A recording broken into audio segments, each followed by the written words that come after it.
Maire de Tourcoing de 1989 à 2008, il a marqué la vie politique locale pendant près de 2 décennies. À 83 ans, il continue de suivre avec passion l'actualité tant locale que nationale. Vous l'avez certainement reconnu, Jean-Pierre Belduic est le visage de ce nouveau portrait proposé par l'équipe de Tourcoing Vision Plus.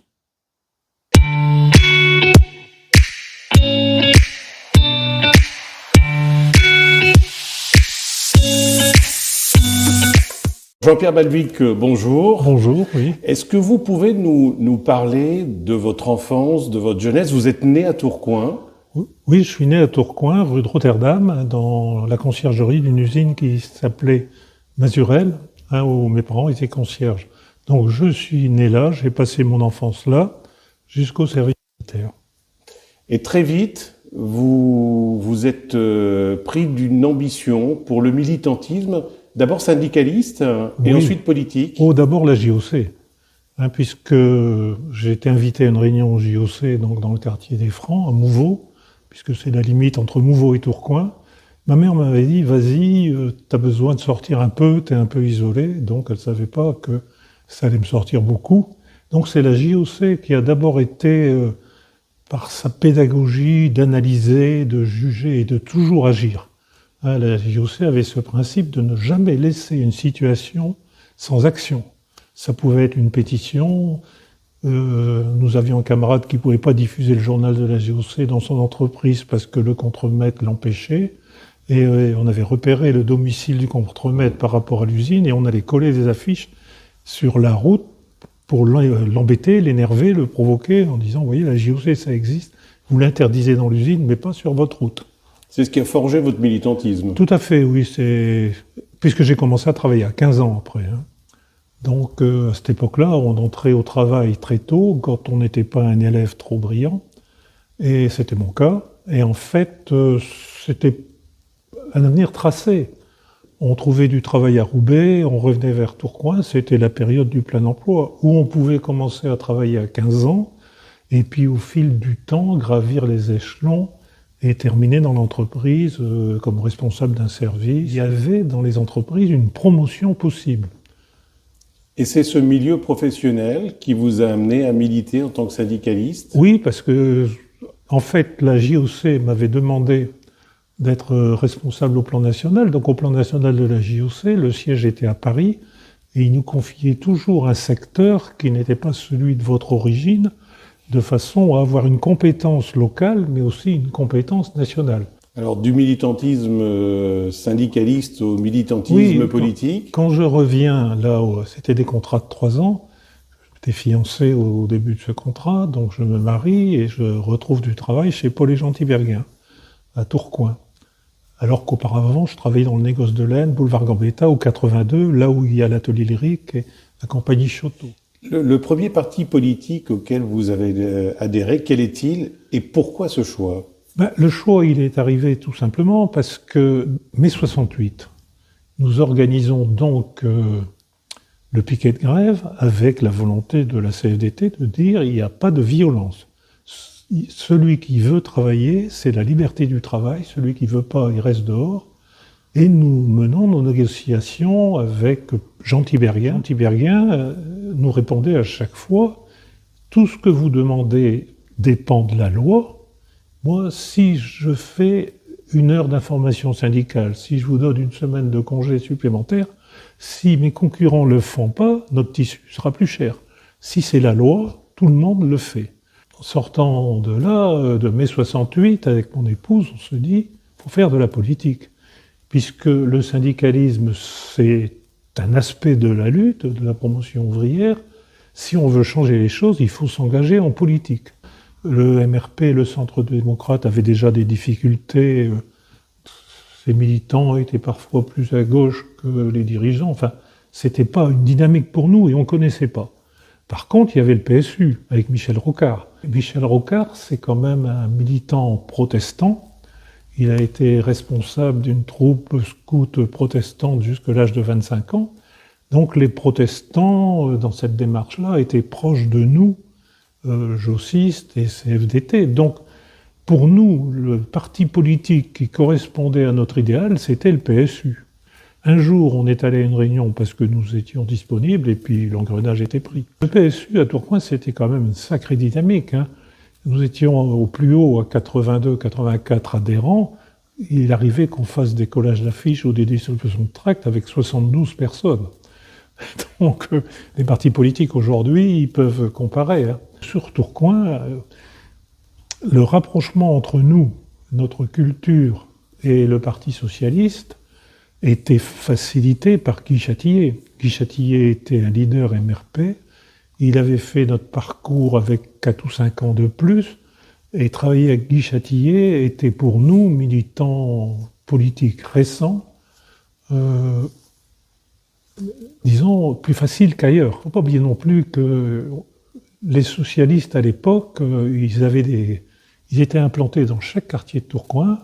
Il y avait la Maison du Peuple et il y avait des ouvriers. On était un peu les modernistes par rapport à un passé, mais quand on regarde ce passé, il y avait quand même la création des foyers-restaurants, une proximité, et la SFIO était composée à la base de militants ouvriers. Et aujourd'hui, dans les partis politiques, les ouvriers, ils n'y sont plus. On ne sait même plus leur parler. Et il y a une remise en cause à se faire. Tous les militants dans un parti politique n'ont pas toujours l'ambition de souhaiter s'engager sur une liste électorale, de se présenter dans le cadre d'élections. Qu'est-ce qui a fait qu'à un moment donné, vous avez décidé de franchir le pas ? Moi, j'ai décidé de franchir le pas parce que Bernard Delebecq, qui était au PSU avec nous, à une assemblée générale, prépare les municipales avec l'Union de la gauche, donc Guy Châtillier, et nous étions volontaires, nous avions décidé de faire une liste au premier tour.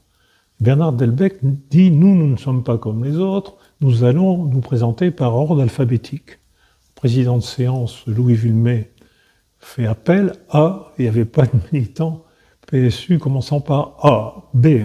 B, ça me tombe dessus, mais il y avait un BR quelque chose, et un BA, il n'y en avait pas d'autre. Donc je me suis retrouvé tête de liste au municipal de 71, on avait fait 7,5%, c'était pas ridicule. En 77, Guy Châtillier m'avait appelé, m'avait demandé de passer chez lui, et il m'avait dit « Écoute, moi je veux une liste représentative de la population, ta femme, Roselyne, est militante, c'est pas un pot de fleurs. » Je dis « Ça c'est vrai, je te le confirme. Et donc il faut que toi tu t'occupes de la section et qu'elle vienne sur la liste. » C'est comme ça que Roselyne a été candidate sur la liste de Guy Châtillier. Elle a été élue en 77. Malheureusement, Guy Châtillier est décédé au bout de 2 ans de mandat, d'un cancer du pancréas. Et donc, ça a précipité la difficulté au Parti socialiste, une petite division. Et à ce moment-là, les militants m'ont dit, c'est toi, Jean-Pierre, il y a eu en 83 truc que j'aurais jamais dû accepter, une liste à 3. Il y avait une division, donc la fédération avait tranché en disant il se présente à 3. Mais je pouvais pas ne pas... Je regrette d'avoir accepté ça maintenant. C'est un des regrets, mais c'est pas un regret de maire, c'est un regret de militant. Je pense que ne participant pas à cette opération, on m'aurait mis sur le dos la défaite, en disant oui, il n'était pas là, il n'est pas là, la presse l'a interrogé, il n'est pas d'accord, donc c'est la division, si on perd, c'est à cause de lui. J'avais dit, au moins, si je fais partie des 3, je ne serai pas accusé d'avoir, à moi seul, provoqué une défaite. 1983, vous êtes élu conseiller municipal. D'opposition. Alors, d'opposition, dans votre livre, vous dites minoritaire, d'ailleurs. Minoritaire, oui, parce que... Face à Stéphane Dermot. Face à Stéphane Dermot. Et face donc à Stéphane Dermot, et sous la houlette d'André Dailly, qui lui, André Dailly, nous préparait les conseils municipaux, il nous bloquait. Quand il jugeait que notre démarche, notre mise en cause de Stéphane Dermot n'était pas justifiée. J'ai entendu plusieurs fois dire à Christian Masse, à Christian Doux, moins souvent moi, nous avions été aux affaires, nous ne l'avons pas fait, il n'y a aucune raison qu'on reproche à Stéphane Dermot de ne pas avoir réglé le problème, puisque nous, on ne l'a pas réglé. C'est pour ça que vous préférez le terme de minoritaire à opposition ? Oui, je préfère, oui, parce que Je préfère le terme minoritaire, c'est naturel. Hein, là, vous me collez, hein, parce que je ne l'ai pas choisi. Hein, mais c'est naturel, parce que je pense que l'opposition, d'abord dans un conseil municipal, sur 90 délibérations, on peut en voter 82. Donc on peut être d'accord. Non, je pense que le terme minoritaire me paraît mieux correspondre à la démocratie, mais c'est la première fois que je réfléchis à ça. Pourquoi ? Mais vous avez raison, j'ai toujours utilisé le terme minoritaire. Mais la vraie culture, c'est celle qu'on ne fabrique pas, hein, elle sort toute seule. 1989, vous êtes élu par les Tourquenois. Alors, votre liste est élue, ensuite c'est le conseil municipal qui élit le maire, mais comme vous étiez effectivement le leader, vous devenez maire de la ville. Et pourtant, en lisant votre livre, on a l'impression que jusqu'à la dernière minute, vous avez douté. Oui, bien sûr. Toujours, j'ai douté. L'après-midi du second tour, je fais le tour des bureaux de vote et je tombe sur un policier des renseignements généraux. Ce policier me dit « Ah, monsieur le maire, vous voyez les résultats du premier tour. Hein. Vous êtes quand même, dans la dernière législative, devant Stéphane Dermot à Tourcoing, à 55%. Vous ne pouvez pas perdre ce soir. » Mais je dis « Vous n'avez pas vu les tracts diffamatoires, ce qu'ils m'ont collé. » Il me dit « Monsieur Valdehuic, pour tuer quelqu'un par des tracts diffamatoires, tuer politiquement quelqu'un par des tracts diffamatoires, il faut 6 mois, 1 an. 8 jours, c'est pas assez. » Donc lui avait dit, c'est pas ces tracts qui vous empêcheront de gagner, monsieur Valdehuic. 1995, une élection plus difficile face à une triangulaire plus affirmée. Triangulaire plus affirmée, et moi j'ai toujours pensé, dans mon analyse, que la montée du Front National dans une ville comme Tourcoing était dans les quartiers ouvriers. C'est toujours vrai maintenant. Quelqu'un qui n'a pas de perspective, qui est inquiet pour son emploi, qui n'a pas de pouvoir d'achat, considère que les politiques démocrates ne répondent pas à son attente, et quand il y a quelqu'un qui vient leur dire, sans jamais avoir géré, donc sans jamais avoir déçu, qu'ils vont tout arranger, ça peut... Enfin, quand on analyse les résultats du Front National à Tourcoing à cette époque, c'est dans les quartiers où la gauche était très implantée, par la composition sociologique. Le vote Front National à cette époque-là, c'est plus vrai maintenant, mais le vote Front National, c'était pas un vote d'enseignants, c'était pas un vote de cadres, d'employés, c'était pas un vote de gens bien dans leur basket, c'était un vote de gens qui commençaient à être dans une société qui leur faisait peur. Et donc c'était ça. Alors c'est vrai qu'il y avait 3 listes qui se situaient entre 30 et 35, celle du Front National avec Christian Bacrotte, qui n'était pas un mauvais candidat, il faut bien le dire. Hein. Donc celle de M. Delnat et M. Van Est à une autre fois, et la mienne qui était juste devant, celle de M. Delnat, qui était souvent seconde, mais c'était de l'ordre de 36,5 pour la liste de gauche, 34 pour celle de M. Delnat, et le Front National, il n'était pas loin derrière.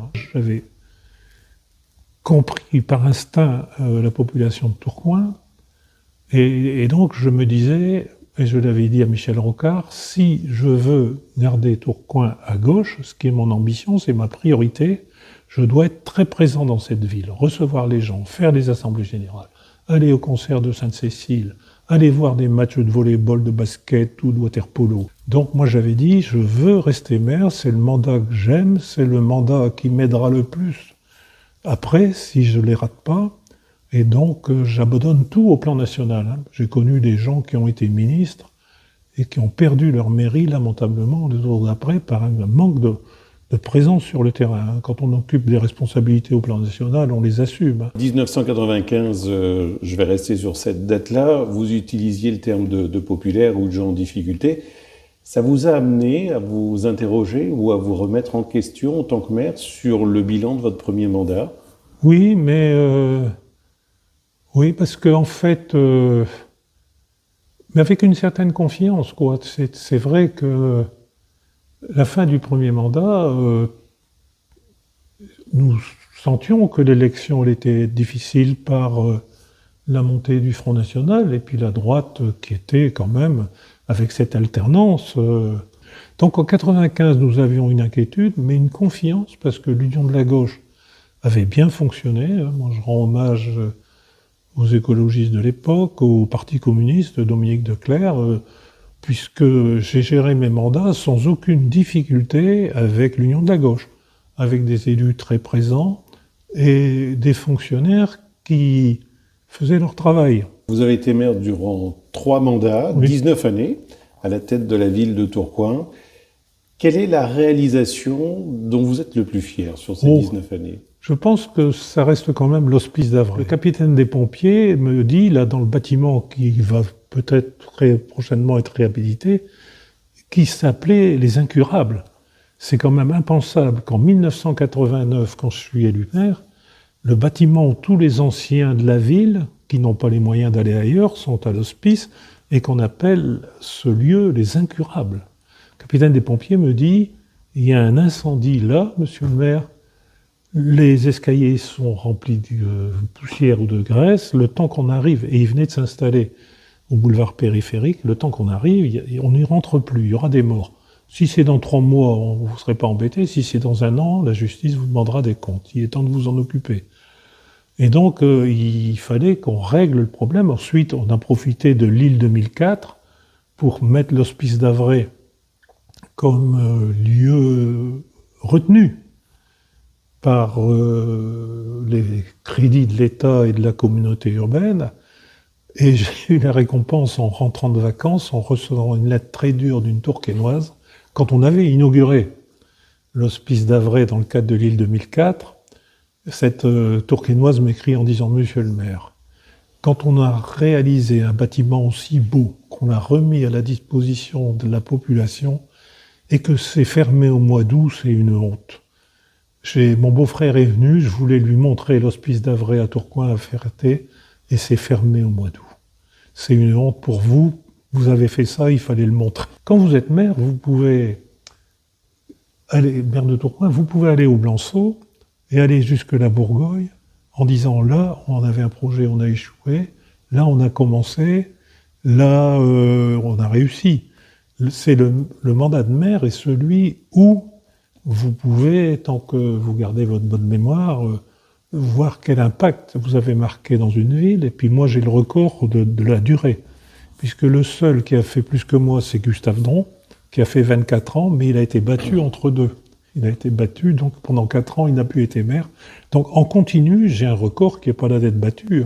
Quelle est l'action ou la réalisation que vous feriez différemment aujourd'hui avec le recul ? Je pense qu'avec le recul, c'est la mémoire textile. C'est encore un combat maintenant, puisque cette ville a été une ville textile, elle l'est toujours par la culture. On a eu un projet du temps de mes mandats, mais sur l'usine Tiberghien, Chargeur voulait pas la laisser sans la vendre. L'entreprise était trop grande, il fallait compléter par une salle de concert ou un théâtre ou un hôtel. Enfin, le dossier était difficile, il aurait fallu se concentrer. Il aurait fallu que j'impose au début de la municipalité de Monsieur Delannoy un lieu modeste, parce qu'il ne s'agissait pas de rassembler des machines, mais de rassembler de l'image. Aujourd'hui, la mémoire textile, elle se fait plus dans des films. Il n'y a pas besoin de grands espaces et de forces motrices pour faire tourner un métier à tisser. Il y en avait dans les usines, il y en avait 90, 120 des métiers à tisser. Un métier à tisser dans un coin d'un musée, ça ne veut rien dire. C'est pas représentatif, c'est les films. Aujourd'hui, dans une pièce comme celle-ci, vous pouvez projeter sur les murs les vues d'un atelier, introduire le bruit, introduire l'humidité, et vous avez, comme vous êtes dans une tranchée de la guerre 14-18 au musée d'Ypres, vous pouvez être dans un atelier textile, dans un local qui n'est pas immense. Aujourd'hui, l'image est en avance. On ne fait plus de musées il faut faire des musées de témoignages. Il faut rassembler ces témoignages. Il y a des films qui ont été faits, il y a des films à faire, il y a tout un patrimoine qui peut disparaître. Et je suis désolé, je suis heureux que la Manufacture des Flandres à Roubaix a pris ce virage-là. Je suis heureux que à Fourmies, ce musée se poursuit sur le 1er mai, le drame du 1er mai à Fourmies où il y a eu des morts. Tout ça est maintenant représenté par des images, par des films qu'on a retrouvés. Et donc, c'est ce qui manque à Tourcoing. Et la vie de famille, alors à côté de tout ça, parce qu'on a tendance à oublier que les élus sont aussi des personnes comme les autres, avec des vies de famille. Quelle est la place de la vie de famille quand on est maire d'une grande ville comme Tourcoing? La place de la vie de famille est difficile. Le monde politique est un monde où les statistiques de divorce sont parmi les plus importantes et où la promotion de la femme est récente. Nos équipes municipales, il n'y a pas si longtemps que ça, étaient essentiellement masculines. Donc la vie de famille est difficile parce que le mandat de maire, c'est le mandat de la proximité. Donc quand le commerçant, voyant mon épouse, dit « j'ai pas de réponse », elle m'en parle le midi à table. Le lendemain, elle m'a dit « il manquait du sel, je suis allé le retourner », il m'a reparlé de son permis. Et ma femme disait « moi je suis comme une adjointe au maire qui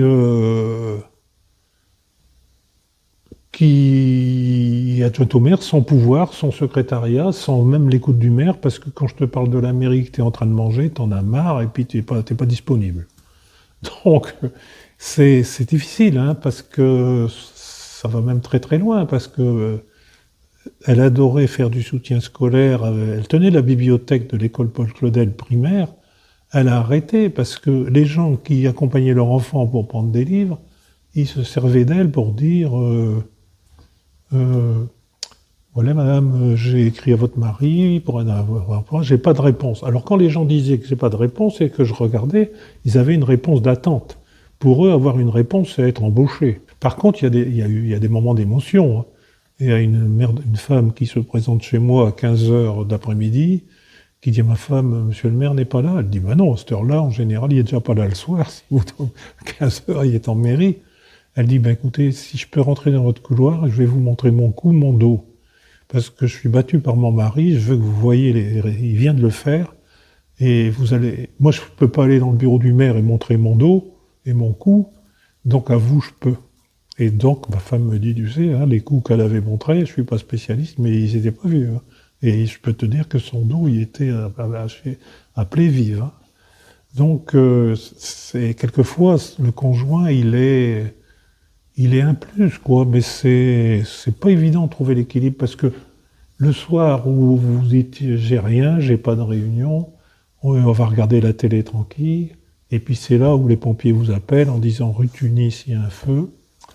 Monsieur le maire, on a besoin de vous. 83 ans, pourtant vous n'êtes pas tout à fait encore en retraite politique. Non. Vous avez gardé un esprit militant.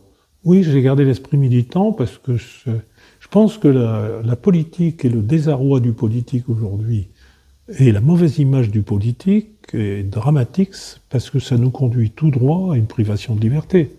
Les dictatures, elles naissent toujours dans le rejet de ceux qui sont responsables d'animer la démocratie. Moi, je ne tolère pas les mauvais comportements d'élus. Considère que quand on est élu de la République, moi je suis jamais, j'étais à l'Assemblée nationale 10 ans, jamais on m'a vu à l'Assemblée nationale sans ma cravate. Jamais. Considère moi que le spectacle qui est donné par certains députés, c'est de l'irresponsabilité. Et donc, je pense, moi, que le comportement à l'Assemblée nationale, les insultes à l'Assemblée nationale, on joue pas au football avec la tête d'un député, c'est un élu de la République. Donc, le comportement à l'Assemblée nationale, le comportement des élus, la qualité des débats est un élément essentiel de la démocratie. Essentiel. Je pense qu'il faut qu'on fasse très très attention. Et la première réponse, c'est la bonne tenue du débat politique. Les élus municipaux sont le meilleur outil pour lutter contre le désamour des politiques ou la méconnaissance des politiques. Les gens savent. Les gens aiment leur maire. Les élus de proximité, c'est quand même les élus de dialogue entre les citoyens et ceux qui ont le pouvoir de choisir. Moi, Très inquiet. C'est pour ça que je milite à la base, en disant que je suis dans le parti avec lequel j'ai le moins de désaccords. Bon, c'est toujours vrai, quoi. Merci Jean-Pierre Baldwick. Voilà. Merci pour la qualité des questions et j'espère aussi, mais je les verrai avec plaisir, de l'image.